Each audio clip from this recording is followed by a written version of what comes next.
Launching the Antiquities Act of 1906, President Teddy Roosevelt created the nation's first national monument designation, Devil's Tower National Monument in Wyoming. The important purpose of this act was to preserve, for all Americans, significant pieces of the country's history.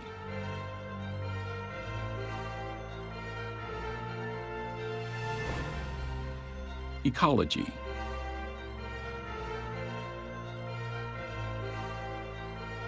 Geology.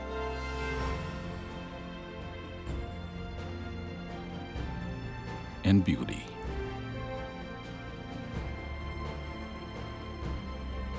But unlike America's great national parks, size is not important for monuments. Historic sites and other units of the national park system.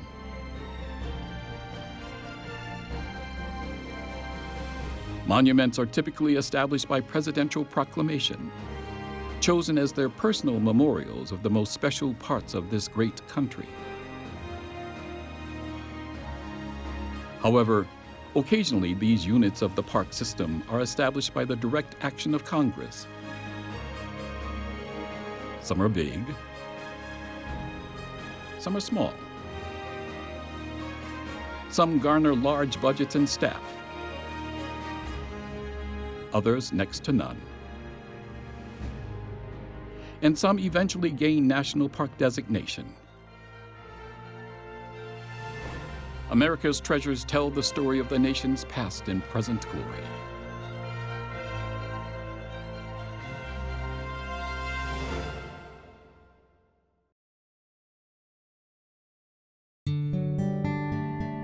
Florida, aptly named the Sunshine State, is a subtropical paradise. Its northernmost point is further south than the most southern part of California. Its days are comparatively balmy all year round.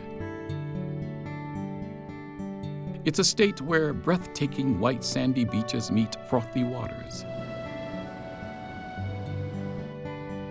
where flocks of pelicans glide along backwater sloughs,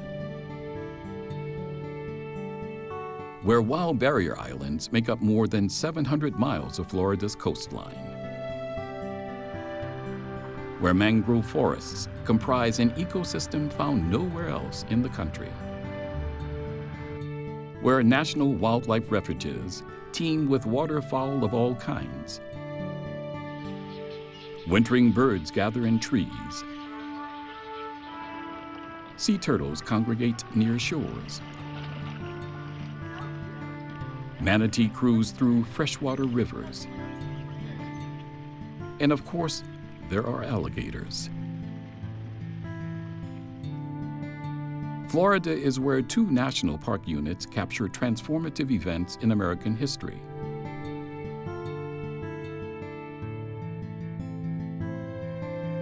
On the Atlantic side was the launching of the first American satellite into space from Canaveral National Seashore.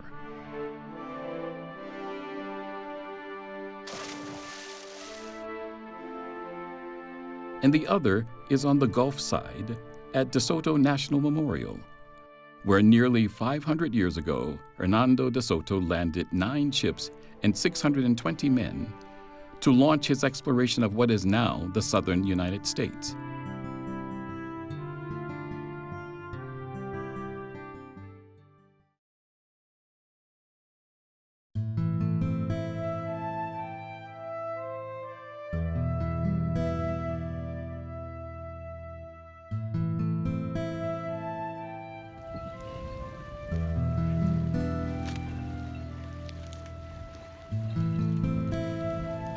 Each year, the Soto National Memorial reenacts the 1539 landing of Hernando de Soto on the shores of present-day Tampa Bay. In 1948, Harry S. Truman signed into law a bill establishing the Soto National Memorial.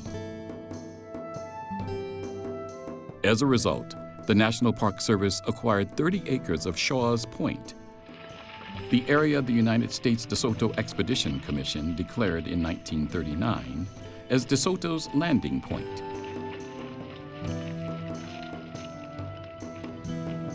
It is a beautiful national memorial commemorating the beginning of DeSoto's expedition in Florida, his exploration of the southern United States, and his discovery of the Mississippi River.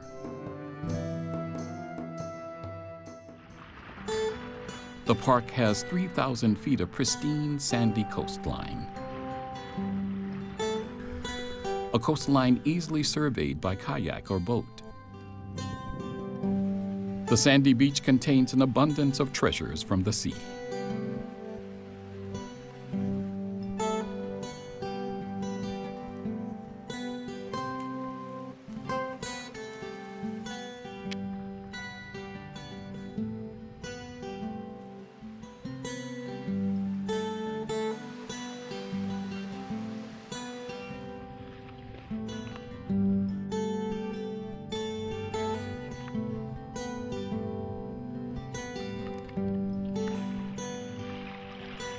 The bay is a subtropical estuary consisting of open water tidal flats, with seaweed dancing in the gentle waves. And on land, a mixture of salt-tolerant vegetation. A visitor to DeSoto National Memorial can quickly experience these distinct natural ecosystems along the park's half-mile nature trail.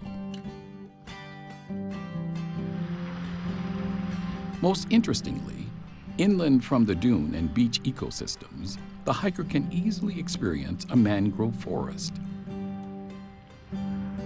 a type of ecosystem that covers approximately 30% of the park.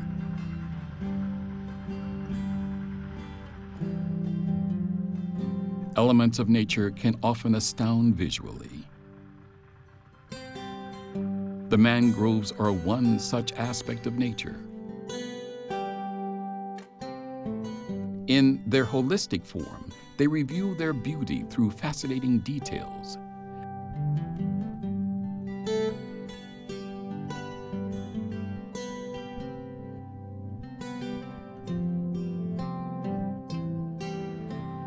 Details that are ever varying in their complex shapes and structures. Mangroves, that refers to trees, not necessarily a species, but a kind of tree that can tolerate soil without oxygen, that's wet, and is full of salt. You only see them along the coast in the tidal areas.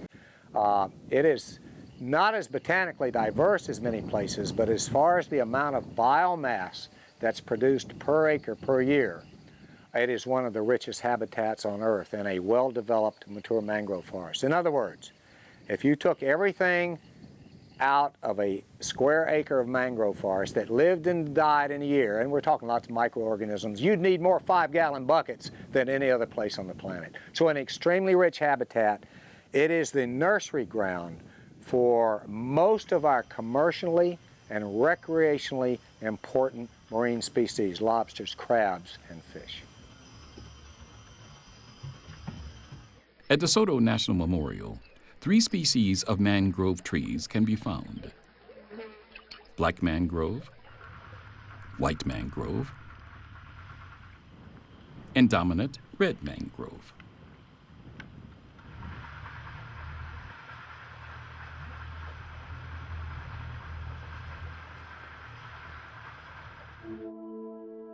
The park unit also contains the spectacular Memorial Cross owned by the Catholic Diocese of Venice in Florida.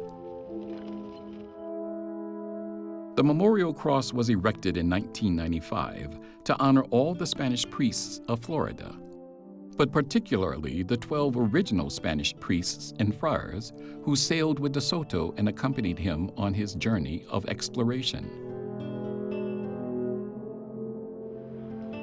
From December to April, Camp Uzita provides visitors to the memorial a unique look into 16th century Spanish and Native American life. At the small-scale replica of De Soto's first camp, a camp where he stayed for approximately a month before departing on his celebrated journey. Today, living history reenactors demonstrate cooking, blacksmithing, and on occasion firing a 16th century matchlock musket called an arquebus.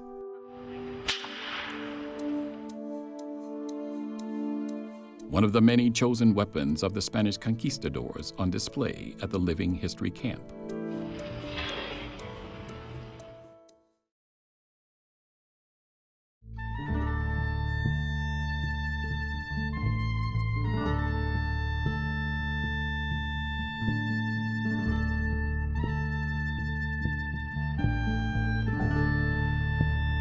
Many historians claim that Hernando de Soto was the greatest of Spain's explorers and conquistadors. De Soto was born around 1500 in Spain. At the age of 14, he traveled to the West Indies, where in 1531 he joined Francisco Pizarro in his assault on the Incan Empire. During this expedition, Pizarro made De Soto his second in command. With his share of the treasure, 18,000 ounces of gold, De Soto returned to Spain in 1535. He settled down in Seville and became a wealthy gentleman. But his retirement did not last long. Spurred by twin dreams of finding gold in Florida and a northwest sea passage to China, he sold all his property and prepared an expedition to the New World. In 1537, Spain's King Charles V made De Soto governor of Cuba, granted him the right to conquer Florida, and gave him the right to choose any land he wished in Florida for his own plantation. 2 years later, De Soto was ready to fulfill his dream when he arrived here on Florida's west coast. It was May 30th, 1539. For the next 4 years, his incredible expedition of discovery covered more than 4,000 miles, exploring the southeastern part of what would become the United States, including Florida, Georgia, South Carolina, Alabama, Mississippi, Louisiana, Arkansas, Missouri, and Tennessee. De Soto maintained meticulous records, providing the only first-hand detailed accounts of the immense cities of the mound builders' vast empire and powerful Indian tribes.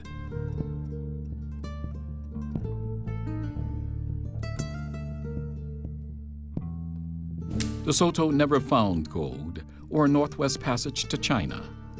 At the same time, the expedition's contacts with the Native Americans were disastrous, leading to continuous warfare with everyone the Spanish met.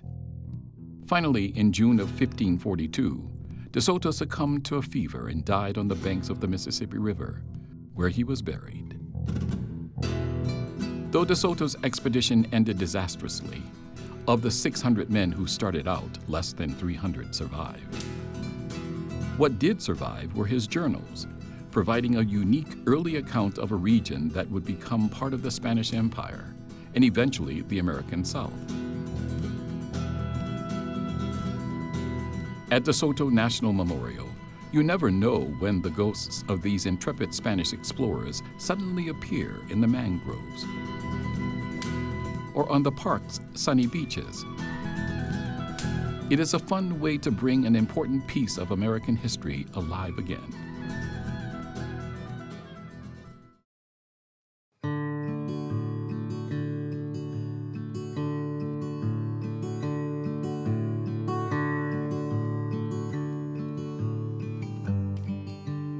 It is perhaps the most famous barrier island in the world, although actually a peninsula. Merritt Island is home to 3 different federal government agencies: Merritt Island National Wildlife Refuge, Canaveral National Seashore, and of course, Kennedy Space Center. Places where, since the beginning of the space race, America has launched its satellites into orbit, launched men to the moon, and launched probes into the solar system and beyond. A bridge crossing the Indian River takes the visitor directly into the heart of the Merritt Island National Wildlife Refuge. From the bridge, small mangrove islands are visible in the river. The refuge traces its beginning to the development of the nation's space program. In 1962, NASA acquired 140,000 acres of land, water, and marshes adjacent to Cape Canaveral to establish the John F. Kennedy Space Center. It was there that NASA would build its premier launch complex and other space-related facilities. In 1963, the U.S. Fish and Wildlife Service signed an agreement to establish the refuge. And in 1975, a second agreement established Canaveral National Seashore.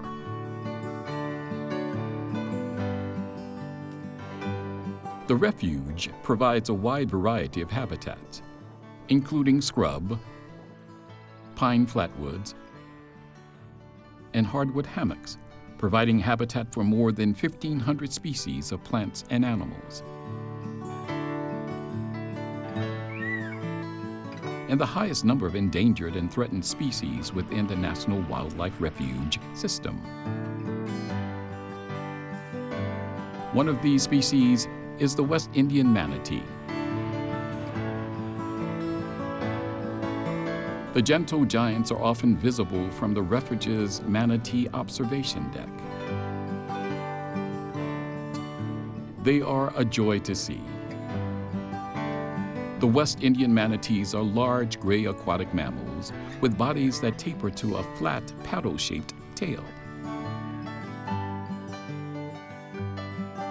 They have two forelimbs called flippers. The manatee's closest relatives are the elephant and the hyrax. The average adult manatee is about 10 feet long and weighs between 800 and 1,200 pounds. Manatees can be found in shallow, slow-moving rivers, estuaries, saltwater bays, canals, and coastal areas along both of Florida's coasts, particularly where seagrass beds and freshwater vegetation flourish. Manatees are gentle and slow-moving animals. They are herbivores grazing along the bottoms of rivers and coastal areas. Manatees can swim up to 20 miles per hour in short bursts, but they usually only swim about 3 to 5 miles per hour. West Indian manatees in the United States are protected under federal law by the Marine Mammal Protection Act of 1972 and the Endangered Species Act of 1973. Central Florida is the lightning capital of North America.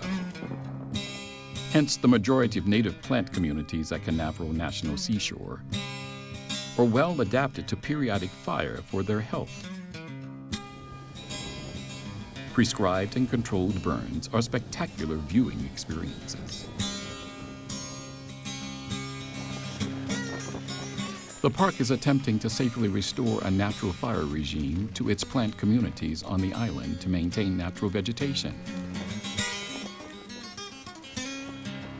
Preserve and restore habitat for several federally listed endangered animal species. And reduce dangerously high fuel loads that could threaten adjacent communities, park buildings, and NASA facilities. As you can see, vegetation sprouts rapidly after fire in Florida. A year or so after a fire of normal intensity, the average visitor will not even realize an area has burned. Then there's Canaveral National Seashore. 58,000 acres of pure seashore magnificence. Once you take one of the boardwalks across the signature sand dunes, there it is. The longest stretch of undeveloped beach along Florida's eastern coast. Teeming with wildlife, the seashore is a place of quiet tranquility and fun for the whole family. A place where a walk south along the beach brings you within eyesight of Kennedy Space Center.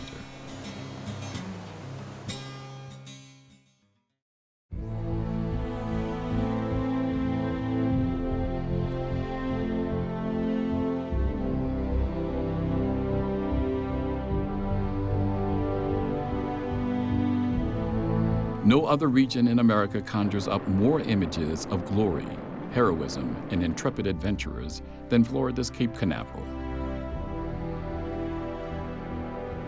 The center of America's manned space flight operations.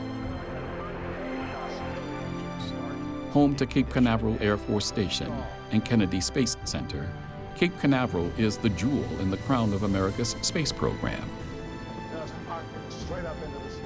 And it has captivated the imaginations of countless Americans for the past 70 years. America's interest in missiles and space flight began soon after World War II. As post-war technological development progressed, the U.S. government needed a site to develop guided missile tactics, train personnel, and conduct tests. However, Cape Canaveral was an unlikely choice. The uncertain weather, tropical storms, and hurricanes do not always cooperate with launches. But Cape Canaveral had two very important reasons for why, on May 11, 1949, President Harry S. Truman signed Public Law 60, establishing the Joint Long-Range Proving Ground at Cape Canaveral and making it America's premier rocket launching site. First, Canaveral provided a suitable base of operations that was geographically isolated from centers of population. Second was the speed boost rockets get from Earth's rotation. The west to east rotation of the Earth gives rockets launched from Cape Canaveral a boost of roughly 914 miles per hour. Since 1950, Cape Canaveral has been home to historic firsts. Success started with the first United States manned spaceflight on May 5, 1961, piloted by astronaut Alan Shepard. It was the first flight of Project Mercury. Its objective was to put a man into space and bring him back safely. It worked. Then, on February 20th, 1962, NASA launched one of the most important flights in American history. The mission: send a man to orbit Earth, observe his reactions, and return him home safely. The pilot of this historic flight, John Glenn, became a national hero and a symbol of American ambition. Soon, larger ambitions arose: put a man on the moon. This became the Apollo program, which culminated in Apollo 11 landing the first men on the moon on July 20th, 1969. The Eagle has landed. The last Saturn launch put the Skylab space station into orbit. From 1981 to 2011, NASA's Space Shuttle program used reusable spacecraft to carry out manned missions to space, including ferrying large payloads to the International Space Station, and numerous NASA probes and satellites, including the highly successful Voyager and Mariner. Today, Canaveral is a site for SpaceX's launches to resupply the International Space Station. Dragon take flight to the International Space Station. Cape Canaveral, the one-of-a-kind site that made the U.S. the world leader in space exploration.